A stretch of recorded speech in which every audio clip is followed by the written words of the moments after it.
Praise the lord. Good evening. સાદની સલામ. હા, પ્રભુ ઈસુ તમને આશીર્વાદ આપો. તું અંદર આવતા તેમજ બહાર જતા આશીર્વાદિત થશે. પુનઃનિયમ 28 અને 6. હું બહુવચનમાં બોલવા માંગુ છું કે તમે અંદર આવતા તેમજ બહાર જતા આશીર્વાદિત થશો. In the name of Jesus. એમ ગણનામાં કહેવામાં આવ્યું છે એમ આપણે એકબીજાને માટે આપણે, અને જેમ પિત્તર કહે છે એમ આપણે એકબીજાને માટે આશીર્વાદો ઉચ્ચારીએ. દૂત આવીને શું કહે છે ખબર છે? ગાબ્રિએલ દૂત મરિયમને, હે કૃપા પામેલી, હે ને?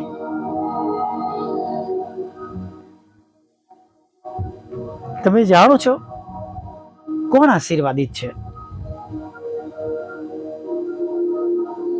કૃપા પ્રભુનો એક પ્રકારનો આશીર્વાદ, તેમની દયા, તેમની હૂંફ, તેમનો પ્રેમ, તેમનું રક્ષણ, તેમની સંભાળ, તેમની કાળજી અને તેમની દ્રષ્ટિમાં આપણે મૂલ્યવાન. ક્યારે, કોણ, કેવી રીતે?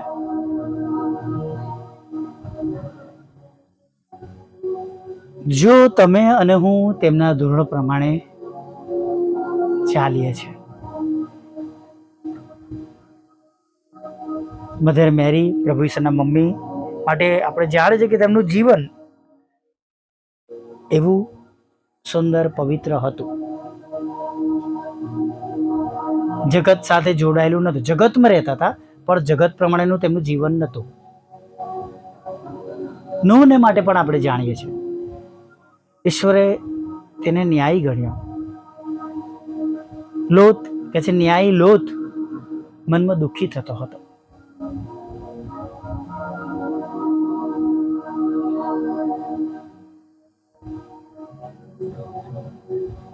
અને માટે તમારે અને મારે પણ જો આશીર્વાદિત થવું છે તો જેમ માંથી 5માં જે ગિરી પ્રવચન છે એને આપણા જીવનમાં લાવવું પડશે.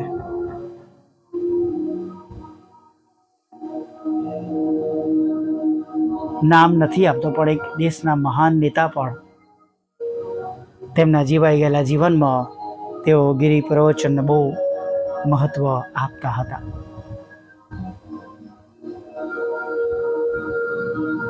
હાલેલુયા. આ પ્રભુના વચનો તમને પાપથી દૂર રાખશે. પ્રભુના વચનો ખરાબ કરવાથી રોકશે. પ્રભુના વચનો તમને રસ્તો દેખાડશે. પ્રભુના વચનો તમને હિંમત આપશે. પ્રભુના વચનો તમારામાં આશા જગાવશે.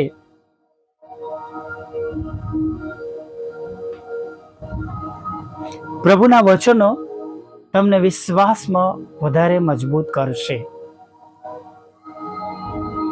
Praise the lord. હાલેલુયા.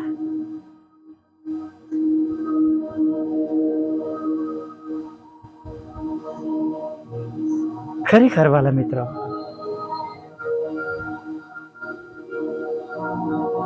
ઘણા બધા લોકોને એમ થતું હશે કે શું આખો દિવસ પ્રભુ પ્રભુ કરવાનું. થોડી થોડી વારે બાઇબલ વાંચવું, પ્રાર્થના કરવી, અથવા સમય સમય પર પ્રાર્થના કરવી, બાઇબલ વાંચવું, સ્તુતિ આરાધના કરવી, સંગતિમાં જવું. પણ એ જ તો બાબતો છે જે આપણને પ્રભુની અંદર વધારે મજબૂત બનાવે છે, નહીં? ઘણી બધી બાબતો આપણા આત્મિક જીવનને મજબૂત કરવાના માટે એ બાબતો બહુ અગત્યની છે, જરૂરી છે. પવિત્ર શાસ્ત્રનું મનન કરવું, ખાલી વાંચી અને કોઈ દૈનિક માનના કે ઉપલી પ્રમાણે વાંચી અને સવારની શરૂઆત કરી દે એટલું જ પૂરતું નથી વાલા મિત્રો. That is not all right. ચોક્કસ હું જાણું છું, હું પણ પહેલા એવો મને જેવો એક હતો જે હું બોલી રહ્યો છું. સટાસટ ઉપલી પ્રમાણે વાંચવાની ને ફટાફટ બાઇબલ વાંચન કરીને સીધું બહાર અને કહું હા હું તો બાઇબલ વાંચીને આવ્યો. હું તો સવારે બાઇબલ આજે નીકળતો જ નથી. હાર્ડલી 5-7 મિનિટ થતી હશે.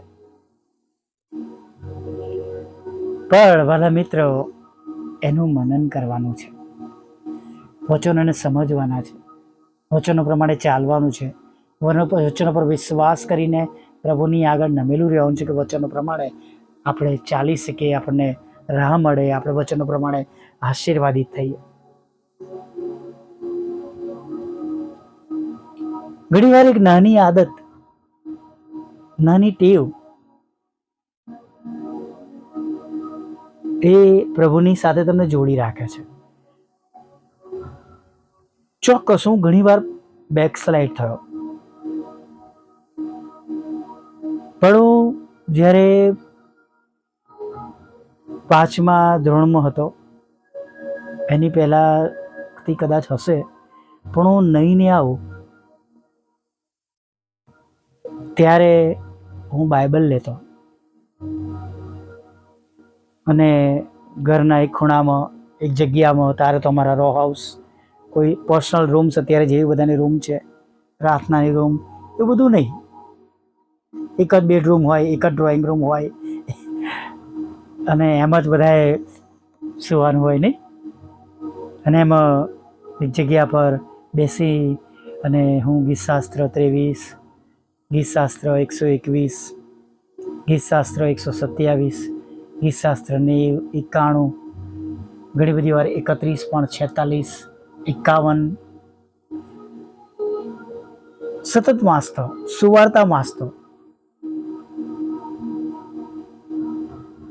અને થોડી વાર પ્રભુના વચનો વાંચી પ્રભુની આગળ મારા હાથનો ઊંચા કરતો, ઘણી વાર ઘૂંટડે પડતો અને પ્રાર્થના સાથે એટલીસ્ટ 15-20 મિનિટ મિનિમમ, કદાચ એનાથી વધારે હશે, એ બાબત વર્ષો સુધી મારા જીવનમાં રહી.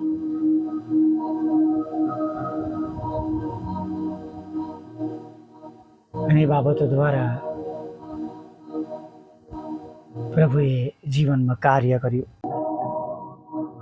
મને પણ બહુ એ બાબતની ખ્યાલ ન હતો, કદાચ મારા ઘરમાં પણ કોઈ, પણ મારા ઘરમાં એક રિલેટિવ આવ્યા એક દિવસ, 2-4 દિવસ રહેવાના માટે, અને એમણે નોંધ લીધી. એમણે મારા મમ્મીને કીધું અને હું નીચે ઉતરતો હતો દાદરથી, જે જગ્યા હતી ત્યાં 2 માળનું ઘર હતું. કે હા, પહેલેથી નાનો તો ત્યારથી જ જેવો નહીં આવે એટલે એટલીસ્ટ 20-25 મિનિટે પ્રભુની સાથે વિતાવે છે. અને કદાચ એ 20-25 મિનિટ પ્રભુ સાથે ગાળેલી મારા આત્મિક જીવન માટે જાણે આશીર્વાદરૂપ બની ગઈ. અને એ બાબતોના લીધે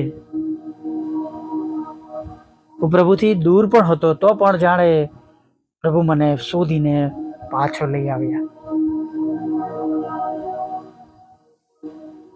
ખરેખર ઘણીવાર દુઃખ પણ થાય કે પ્રભુ, મેં તમારો સમય બહુ ખરાબ રીતે વાપર્યો, તમે આપેલું જીવનનો મેં દુરુપયોગ કર્યો, તમે આપેલી સ્વતંત્રતાનો મેં દુરુપયોગ કર્યો, બધું ખોટું જાતે પસંદ કરીને બધું તમને ન ગમતું પસંદ કર્યું. પણ વાલા મિત્રો, જ્યારે આપણે પ્રભુની સાથે જોડાયેલા છે ત્યારે પ્રભુ ક્ષમા કરે છે, માફ કરે છે અને આપણને પુનઃસ્થાપિત કરે છે, આશીર્વાદિત કરે છે. ભલે જગતના લોકો તમને માફ કરે કે ના કરે, ઘણા લોકોના હૃદયમાં તમારા માટે નફરત છે, નફરત જ રહેશે, બદલાશે નહીં, ભલે તેઓ કહેતા પ્રભુના છે.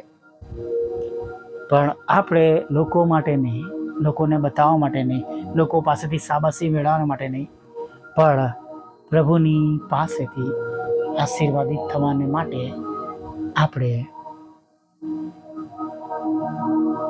પ્રભુમાં વધારે મજબૂત બનીએ, સ્ટ્રોંગ બનીએ. Hallelujah, praise the lord. આવી નાની પ્રાર્થના સાથે પ્રભુએ આપેલા આજના દિવસમાં આપણે આગળ વધીએ. સાંજના સમયમાં પ્રભુની આગળ દિવસના અંતે નમી જઈએ.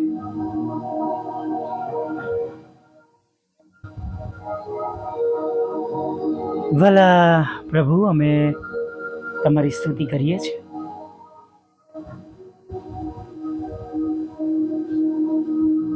તમારી આરાધના કરીએ છીએ.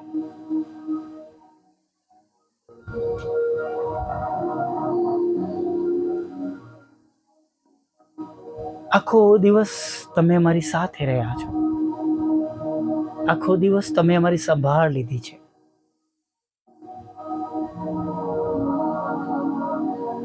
આખો દિવસ તમે અમારી જરૂરિયાત પૂરી પાડી છે. આખો દિવસ તમે અમારી ચિંતા રાખી છે. તમે એમને પડવા દીધા નથી અને યોગ્ય સમયે તમે મારો હાથ પકડીને અમને મજબૂત કર્યા છે, અમને સ્થિર કર્યા છે, અમને બેઠા રાખ્યા છે. તેના માટે પ્રભુ અમે તમારો પુષ્કળ આભાર માનીએ છીએ. થેન્ક યુ પ્રભુ, thank you lord, thank you Jesus. હા પ્રભુઓના પ્રભુ અને રાજાઓના રાજા, તમને ધન્યવાદના અર્પણ ચડાવતા પ્રભુ.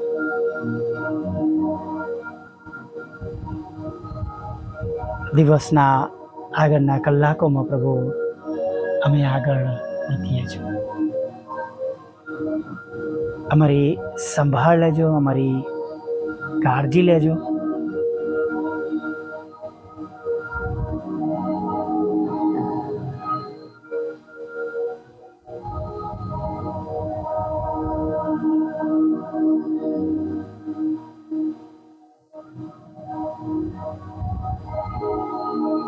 જે કંઈ હજી મળવા પાત્ર છે પ્રભુ, માગ્યું છે, હૃદયની ઈચ્છા છે પ્રભુ, જરૂરિયાત છે, જ્યારે તેની આગળ પ્રભુ અમે નમ્યા છે પ્રભુ, તમારી આગળ નમ્યા છે પ્રભુ, જે બાબતને માટે અમે તમને વિનંતી કરી રહ્યા છે પ્રભુ, ત્યારે ખાસ પ્રભુ તમારી કૃપા દ્રષ્ટિ અમારા પર રાખો, થવા દો પ્રભુ. અને જેમ અને જે રીતે તમારા બાળકો તમને અરજ કરી રહ્યા છે, તમારી પાસે માગી રહ્યા છે, વિનંતી કરી રહ્યા છે પ્રભુ, તમે એ પ્રમાણે હવે તેમના માટે થવા દો પ્રભુ. હા પ્રભુ, તેમના આંસુઓને તમે નોંધમાં લેજો. તેમના હૃદયના પોકારને પ્રભુ તમે સાંભળજો. ને પ્રભુ, આ સાંજની પ્રાર્થના પ્રભુ સંધ્યાકાળના યજ્ઞ સમાન થાવ. અને પ્રભુ અમારા હાથોને આકાશ તરફ ઊંચા કરવા પ્રભુ એ ધૂપ સમાન થાવ.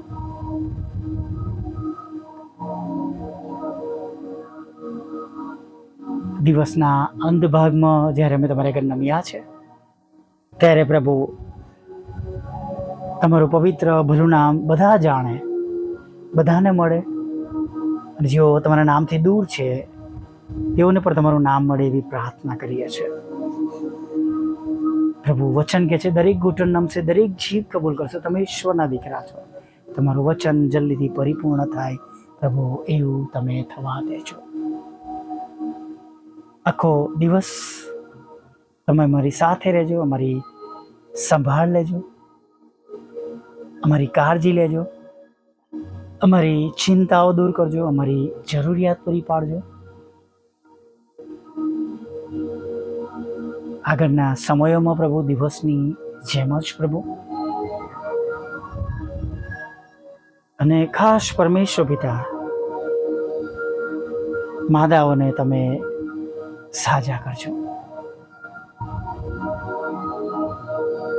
હા પ્રભુ, આખા દિવસની જેમ જ પ્રભુ, જેમ અમારી પ્રાર્થનાઓ તમે માન્ય કરી છે એમ પ્રભુ માદાઓ માટે તેમના હકમાં તેઓ સાજા થાય.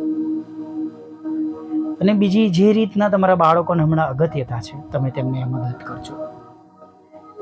લગ્નનો આશીર્વાદ આપજો, બાળક ધનનો, આવકનો, નોકરીનો, અને ધંધાને પણ પ્રભુ તમે આશીર્વાદિત કરજો.